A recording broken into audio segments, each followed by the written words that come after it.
My name is Daniel Carter. I'm 41 years old. I served 14 years in the U.S. Army. I've been stationed in Afghanistan, Iraq, and Syria. I've dodged bullets, buried brothers, and survived nightmares most people can't even imagine. But the moment that nearly broke me was the night I came home and found a stranger in my bed. I'd been deployed for over a year, 13 long months in northern Iraq, hot, dry, and dangerous. Every morning felt like rolling dice with death. But what kept me sane, what kept me breathing, were the video calls. Her smile, my boys' voices. The hope that someday soon I'd walk back through that front door and be dad again, husband again, alive again. That day finally came. It was a Thursday, mid-May. I landed in San Diego just after 2 p.m., boots dusty and shoulders sore.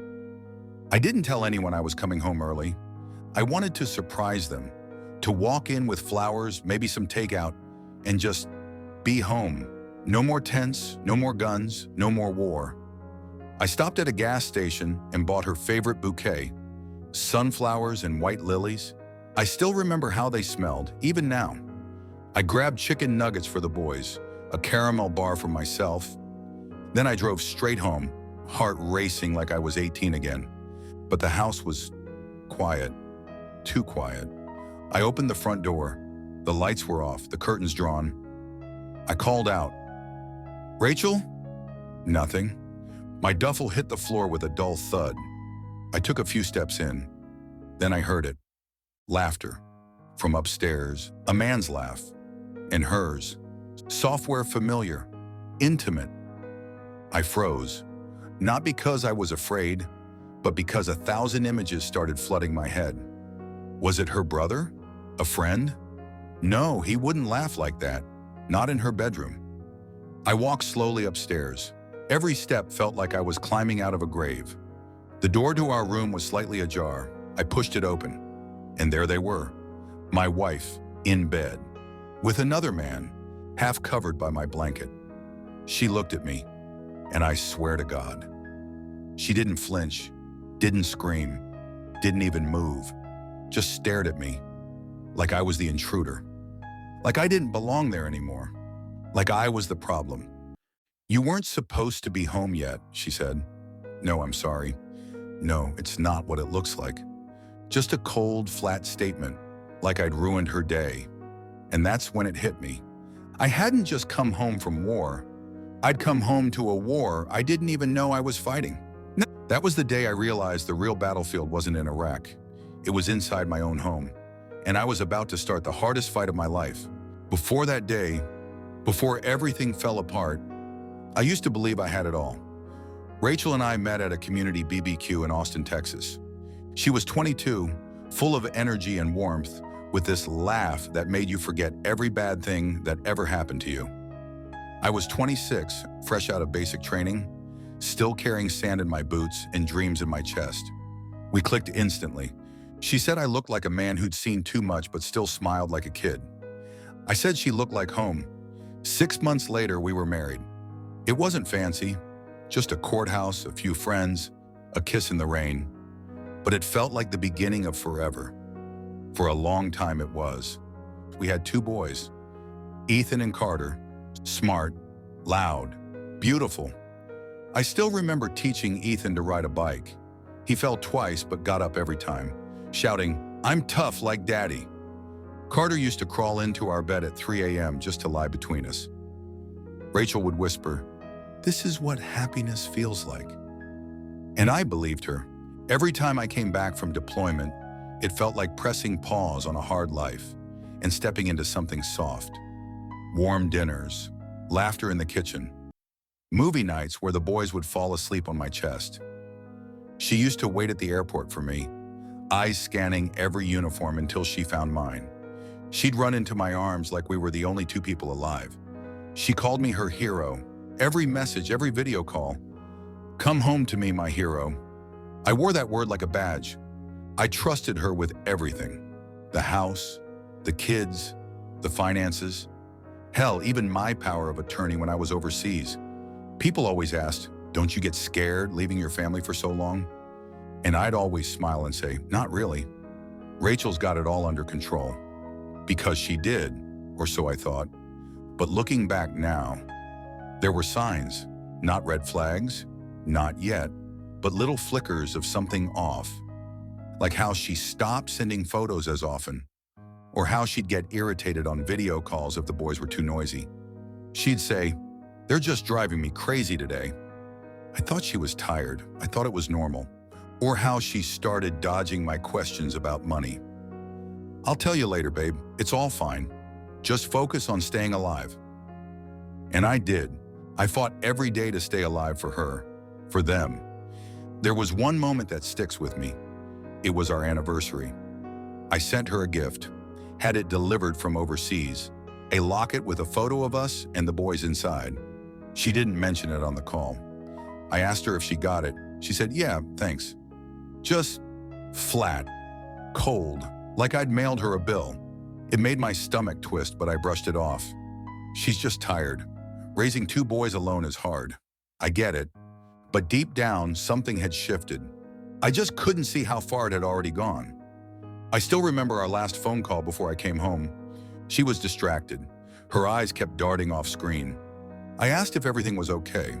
She smiled, this strange, tight-lipped smile I'd never seen before, and said, "Yeah, babe, just exhausted. Can't wait for you to come home." And I believed her, because when you love someone that deep, that hard, you don't question them, you don't doubt, you trust. Blindly, fiercely, completely. That's the life I thought I had. A wife who waited, a home that missed me, a future worth fighting for. I didn't know that while I was dodging IEDs and watching brothers bleed out on the sand, my own world was quietly falling apart back home. Brick by brick, smile by smile. She used to call me her hero, and I used to believe her. But the truth is, I was just a placeholder. And soon, I'd find out who I'd really been fighting for all those years. When I got home, something felt wrong the moment I stepped through the door. The house looked the same. Shoes by the door, toys scattered across the living room, that photo of us from Galveston still hanging crooked on the wall. But Rachel's hug didn't feel like home anymore. It felt distant. She smiled. She said all the right things. "Welcome back, babe. We missed you so much. Dinner's your favorite. I made it special." But there was no spark in her eyes, no softness in her voice. It's strange how your heart notices what your brain refuses to see. The boys ran into my arms, and for a moment, I let everything else disappear. But deep down, something had already cracked. Over the next few weeks, I watched quietly. Not because I suspected anything, not yet, but because I couldn't shake the feeling that I had returned to a house that no longer needed me. Rachel was always on her phone, always face down, always silent. She'd tilt the screen away if I walked by. I joked once, "What, you texting the president?" She laughed, but it didn't reach her eyes. She started going out more too. "Just errands," she'd say. "Groceries, nails, need a break from the kids." Sometimes she'd be gone for hours, and when she came home, there was always this invisible wall between us. She'd sit on the couch next to me, but feel miles away. She stopped asking me about the war, stopped touching me when we passed each other in the hallway, stopped kissing me goodnight. I started noticing little things. Her perfume, a new scent I didn't recognize. The credit card, charges at restaurants I'd never been to. The boys mentioning names I'd never heard before. "Mommy's friend Brian has a cool truck." "Brian?" I asked her once, casually. "Who's Brian?" She blinked. "Oh, just someone from Carter's school. He's a dad. We chatted during pickup." I nodded, but something twisted in my gut. I tried to push the doubt away, told myself, "You're being paranoid. It's just readjusting after deployment. It takes time." But the silence kept growing. One night I stayed up late in the living room, just thinking. She had gone to bed early, said she was exhausted. At 2:07 a.m., her phone lit up on the kitchen counter. I wasn't trying to snoop, but instinct made me glance. A name flashed, Brian Hart. Then it disappeared. I didn't touch the phone. I didn't wake her. I just sat there, heart pounding, mouth dry, staring into the dark. I told myself it could be innocent. Maybe they were just friends. Maybe the black heart emoji meant nothing. But that night changed something in me. From that moment on, I started watching. I started noticing how she always kept her phone on Do Not Disturb, how she took it into the bathroom, even in the shower, how she deleted her browser history. The distance between us became a canyon. She stopped saying, "I love you," stopped wearing her wedding ring. I still made coffee for her every morning, still kissed the boys goodnight, still tucked in Ethan's bear the way she used to ask me to. But inside, something had begun to break. I couldn't talk to anyone about it, not my army buddies. They'd just say, "Women cheat, man. Get over it." Not my parents. They adored her, and not Rachel, because I wasn't ready to hear the truth. I started keeping notes, times, places, patterns. One night, while she was in the shower, I opened her purse. I wasn't proud of it, but I had to know. There was a receipt inside, dinner for two, candlelit place downtown. Saturday night, the same night she said she'd gone to her sister's. The waiter had circled the server's name on the bill. "Come back soon, lovebirds," written in handwriting. I sat on the edge of the bed for an hour just holding that receipt, listening to the sound of water running. My heart didn't shatter, it hardened. I still didn't confront her, not yet, because that was the night I realized something terrifying. This wasn't an accident. This wasn't a mistake. This was a choice. Every lie, every secret, every time she looked me in the eye and told me she loved me, it was all a performance. And I was just the background character in her new story. I stayed silent. I smiled through the pain. But deep inside, I started planning. Because if she wanted to turn our life into a game, she was about to find out. I'd been trained to win wars. There's a moment in every war when the soldier stops hoping for peace. He doesn't scream, he doesn't run, he simply lets go and prepares to fight. For me, that moment came on a cold Thursday morning. The house was quiet. Boys were at school and Rachel had left early. Said she had errands. I was folding laundry when her iPad buzzed. She usually kept it locked. But this time, it wasn't. A notification popped up, an airdrop request. "Brian wants to share 12 photos with you." I don't know what made me tap accept. Maybe I already knew what I'd find. Maybe I needed to see it with my own eyes so that I'd never doubt myself again. The photos loaded one by one. They were in a hotel room, Rachel and Brian, smiling, kissing, some of them intimate, too intimate. My hands didn't shake. My breath didn't quicken. There was only stillness, like the dead calm before a storm breaks open. I sat on the couch, the same one we bought together 3 years ago. The one where she'd once fallen asleep on my chest. The one where she cried when I left for deployment. And now here I was, staring at proof that none of it had meant anything. Not to her. One of the photos had a timestamp, last Saturday, 6:38 p.m. The same time she texted me, "Love you, babe. Just finished dinner with Sarah. Miss you." I read that text again. Then I stared at the picture, Rachel in his arms, wearing the same dress she wore that morning when she kissed our kids goodbye. That was the moment I knew with absolute certainty that the woman I loved no longer existed. I didn't cry, not a single tear. I didn't scream, didn't smash the iPad, didn't call her or him or anyone. Instead, I did something I hadn't done since my last tour in Afghanistan. I stood up, I walked to the garage, and I opened a dusty metal box filled with files, USB drives, notebooks, my old tactical planning kit. Not for war overseas. This time I was planning for one inside my own home. Because what Rachel didn't know is that I was no longer the same man she used to lie to.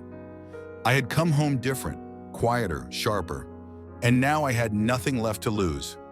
That day, something inside me changed forever. I didn't feel heartbreak. I felt clarity. She thought I'd stay silent, but she forgot. I'm not the kind of man who waits for justice. I build it. I spent the next few days like a ghost in my own home, not because I was broken, but because I was building something. Rachel thought I didn't know. She laughed the same, kissed the boys goodnight. She even brought me my favorite coffee one morning, caramel hazelnut, just how I like it. And I drank it, smiling. But every time she left the room, I was behind her, collecting. The first thing I did was buy a second phone, one she wouldn't know about. A quiet phone with no contacts, no apps, no history, just a camera and a voice recorder. I placed it in the vents, the bathroom drawer, under the sofa. I began recording conversations, her phone calls when she thought I was in the garage, the way she whispered in the kitchen when she thought I was asleep. One night, I copied her laptop files onto a USB. She'd forgotten to log out of her Gmail.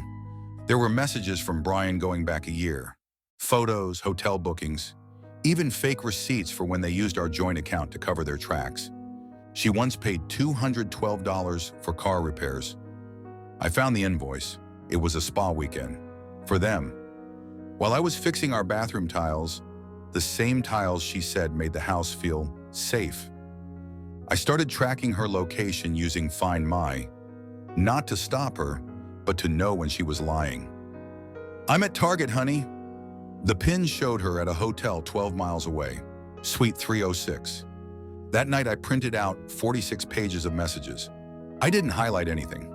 The words were loud enough on their own. Meanwhile, I met a lawyer, a calm man named Daniel Hughes. He listened without blinking, nodding slowly as I laid out the betrayal. "I don't want revenge," I told him. "I want custody. I want my boys safe, and I want out, with everything I deserve." He leaned back in his chair, tapped his pen, and said, "Then we play this smart, quiet, and on paper." I recorded every lie, documented every contradiction. She once claimed she had the flu. I screenshotted an Instagram story she forgot to block me from, her drinking wine with Brian at a rooftop bar. I never confronted her, never raised my voice, even when I saw Brian's cologne on her scarf. Even when I found a receipt for lingerie I never saw her wear. Because I knew, if I cracked even once, she'd flip the story. She'd say I was unstable, angry, controlling. So I stayed still, smiling, cleaning, cooking breakfast. And every night I added to the folder labeled truth. I even began seeing a therapist, not because I was falling apart, but to prove I wasn't. Everything I did with strategy, because Rachel had mistaken my silence for weakness. But I wasn't silent because I was broken. I was silent because I was building, and she had no idea. She thought I'd never fight back, but she forgot.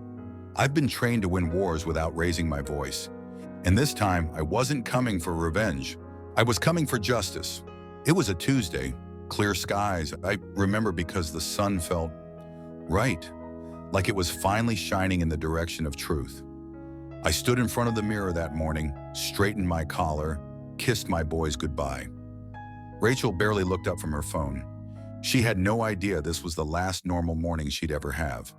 The court hearing was at 11 a.m. I had already filed the divorce paperwork, full custody request, detailed financial breakdown, evidence files labeled, dated, and chronologically organized. My lawyer Daniel had everything: screenshots, voice recordings, emails, location logs, even screenshots of her fake receipts. But the most powerful weapon I had? A 5-minute audio file, one Rachel never knew I had. In it, she's laughing, mocking me, calling me a clueless loser, telling Brian how easy it was to drain the account, how she'd lie about the kids just to win sympathy, how I was too soft to ever fight back. Daniel pressed play in that silent courtroom. Rachel was sitting across from me, her arms crossed, her expression smug, until she heard her own voice, echoing in that chamber of justice. Her face turned white. Her lawyer leaned in, whispering something that didn't matter anymore, because the judge paused the audio halfway through and asked only one question. "Mr. Monroe, do you have custody plans if your wife is found emotionally manipulative and financially deceptive?" "I do, Your Honor," I said without blinking. "I've had one for months." The courtroom felt frozen. Rachel opened her mouth, but nothing came out. Because truth doesn't argue, it doesn't scream, it just stands. In the days that followed, she tried everything. Tears, apologies. I was confused, she said. I didn't mean it, she begged. She even sent me a photo of our boys. Do it for them, she wrote. But I was doing it for them. For their future, for a home built on truth, not lies wrapped in fake affection. 1 week later, the judge granted me temporary full custody. Rachel was ordered to vacate the house. A restraining order followed, not out of cruelty, but necessity. Brian, gone. The moment things got real, he vanished like a coward in daylight. Rachel sent one final message. No, I'm sorry, no reflection, just you ruined my life. I didn't reply, because I didn't ruin anything. I just revealed it. I spent months cleaning out the house. Not just the rooms, but the memories, the false comfort, the fake smiles. And every time I tucked my sons into bed, I knew. They were safe now. Not because of what I did to Rachel, but because of what I refused to let her keep. The courtroom went silent. I played the audio file, and for the first time, everyone heard what she really thought of me. She used lies, I used proof. And in the end, the truth won. It's been 18 months now. The chaos has faded. The house feels different. Quieter, yes, but also lighter. My name is still Alex Monroe. I'm still a father, still a soldier at heart, but I'm no longer at war. Every morning I wake up before sunrise. I make breakfast for my boys. Pancakes on Saturdays, scrambled eggs on weekdays. We sit together, we talk, we laugh. No tension, no secrets, just real life. They don't ask about their mother much anymore. When they do, I answer with kindness, but truth too. I don't lie to protect them. I tell the truth to raise them. Rachel tried to fight back in court a few months after the verdict. New lawyer, new lies. But it didn't work, because lies only work in the shadows. And I've learned how to keep the lights on. I still carry scars, not all of them visible. Some nights are hard, some memories feel like open wounds. But healing isn't about forgetting. It's about facing the pain and choosing to live anyway. I've gone back to writing again, something I gave up years ago. I even started a small business with a fellow veteran. We help men navigate divorce, fatherhood, betrayal, not as victims, but as survivors. If you told me 2 years ago that my life would look like this, I wouldn't have believed you, because back then, I thought love meant staying quiet. I thought loyalty meant sacrificing yourself. I thought forgiveness meant tolerating betrayal, but now I know. Real strength isn't in how long you can endure abuse. It's in knowing when to say enough. Rachel didn't destroy me. She revealed me. She peeled back every illusion until all that was left was truth. And truth is where you rebuild. I don't hate her. Not anymore. Hate is heavy, and I've carried enough.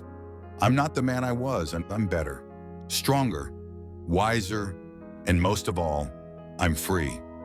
She took everything, except my soul. And from that, I rebuilt my life. Not for her, not for revenge, but for me. If you're watching this and you're in the middle of your own storm, let this be your proof. You can survive. You can rise and you can start again.